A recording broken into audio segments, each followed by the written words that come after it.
my mission is to help you get acquainted with my good friend, the schwa. The schwa can be a little intimidating, but it doesn't have to be. The schwa is a really cool sound because it comes in and saves the day when a vowel is not doing its job. If in a word, an A, E, I, O, or U is not saying their long or short sound like it's expected, how it's mapped out in the syllable, then it's schwa to save the day. And in my last couple of videos, I've been talking about the schwa and some tips and tricks for helping. Decoding is a little easier with the schwa, but when you're trying to encode or spell, there are a couple things you first need to do.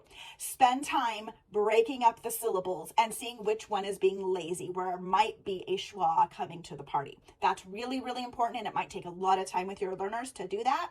And so the next step after they're good at figuring out if there is a schwa there is to teach them a lot of the common patterns that can help them figure out if it's an A, E, I, O, or U being that schwa sound. So in my last video, I talked about how the A loves coming in for the sound at the beginning and end of words in a lot of cases. But I also want to talk to you about the C.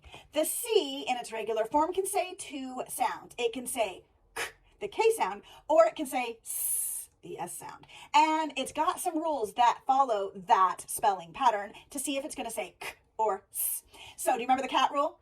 C gets A-O-N-U, K gets the other two, when we are trying to get the k, C, K sound. So if we are working on this word council, this is saying its S sound. So I know it's got to be an E, I, or Y after it. And since it's not at the end of the word, the schwa right here, I'm going to say, okay, I'm going to get rid of the Y. It's going to be E or I. So council, instead of O, it's going to probably be the I, because that one is the most common to help the C say S sound.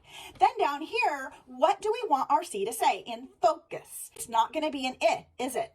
Because that would make this say S. We don't want the S sound, we want the K sound. Focus. So this has to be an A-O or U. So the U loves to come in and be a schwa since it makes its schwa sound anyway. So it's going to be, you can't do E, I, or Y there. So you can lead your learners in the right direction. So teach them where the stress is in the word, where the schwa sound is if it's in the word, and then some of the spelling patterns that help them know which vowel to use. I know it's not cut and dry, but we're getting closer to understanding and being able to use this sound successfully.